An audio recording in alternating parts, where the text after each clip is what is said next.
human population is very high. Yeah. The So- religion has been there since the memorial. Okay, right. I got your People question. have got it. Okay. And all these years, people are dying. People are how come that today we have a lot of human population? Okay, yeah. Does that mean that people dying are not going to go there? Okay, yeah, good question. So why is the population increasing? Although religion has been there for a long time, we see the human population increasing.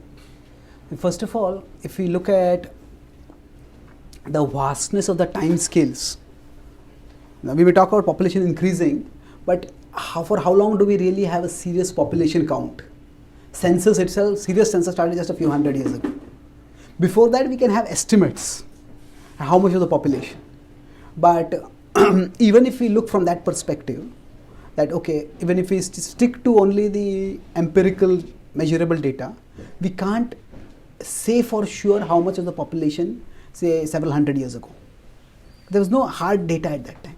But even if we go with the assumption right now that okay, the population has been increasing, what it essentially means is that souls are eternal, and the souls are present in many different bodies.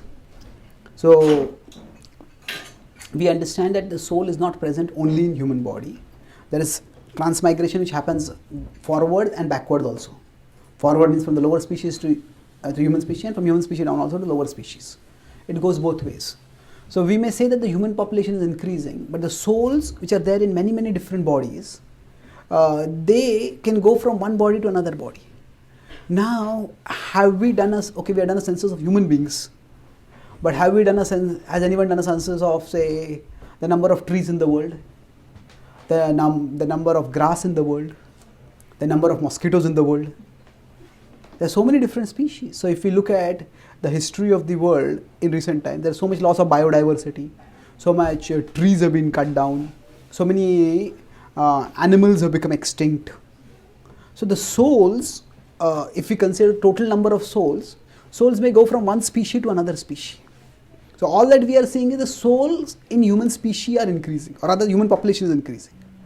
But conversely, there can be many other species whose count has gone down.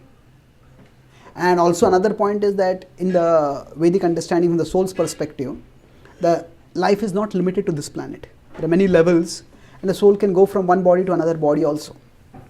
So if we look from the perspective of cosmic time, the few hundred years that we have counted population, it's like a very small time. If, say, an alien came from an outer planet to Columbus, Ohio, and came to this room and took a sample of this room's population from, say, 9 o'clock in the morning till 1 o'clock. You would say, 9 o'clock the population was very low. 10 o'clock it has increased more. 11 o'clock more. 12 o'clock there is an explosion of the population. But at 2 o'clock, 3 o'clock, hey, what happened? The population has gone down. So basically that alien is taking a very limited sample, in both limited in space and limited in time. And in that limited sample there may be variation, but that variation doesn't mean extinction or creation. It simply means relocation. People are coming here, people are going. So at a particular time there may be more, another time there may be less. So similarly, with respect to the earth, and with respect to not even the earth, just a small few hundred years, and human species. So yes, the human population may be increasing, but the other souls may be going down. So, and we see, as I said, that other souls means souls in other species may be going down. Other species have also become extinct. And another way to understand this is that when the soul wants to enjoy material nature, to some extent, the soul is given the facility for that. So, in the last few hundred years, we have put all our intelligence, which is meant for spiritual growth, we have used it all to try to improve things at the material level. Try to combat disease, combat old age, combat mortality, infant mortality, combat various. So, with this exercise of the intelligence, we can improve things. So we have improved things to some extent. But at the same time, so there is the free will of the soul by which the soul can act and improve things, but there is also the principle of karma. There is also the principle of that whatever actions we do, we'll get the reactions. And this is Kali Yuga. So this is the age of spiritual darkness. So what happens is that the people have created more and more comforts trying to make this world a better place. But the karma and the karmic reactions are going to come. Whatever we do, the actions are going to come. So one way the increased karmic reaction, the karmic reactions which we have avoided by avoiding diseases, by creating some and more comforts through technology, one way those karmic reactions can come is through the increased population. So earlier we didn't have resources, people didn't have food to enjoy.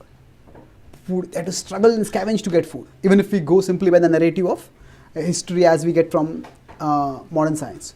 But now, because there is so much population, there is competition again for that. So the increased population, even in the relative framework of few years, could be a way in which reactions are coming. The increased population is not necessarily a good thing for places where there is a population explosion. It may be a good thing where the lifespan is increasing and where the facilities are available for people. But it's not true everywhere.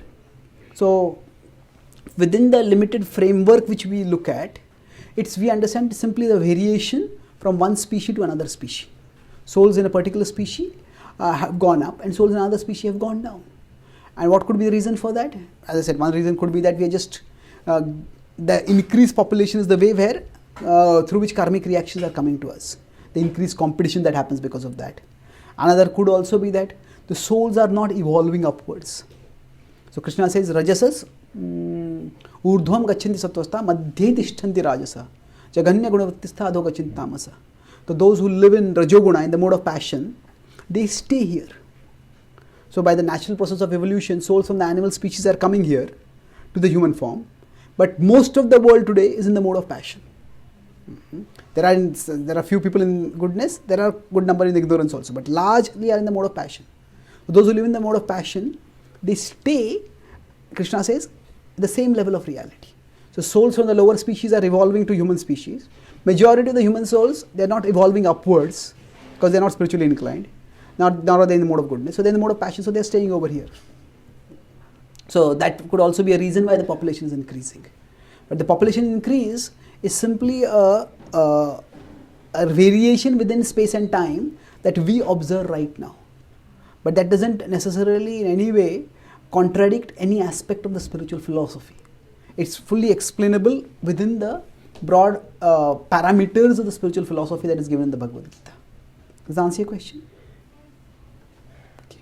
So, thank you very much. Srila Prabhupada ki, Gaur Bhakta Vrinda ki, Gaur Premananda. Chaitanya Charan Prabhu ki.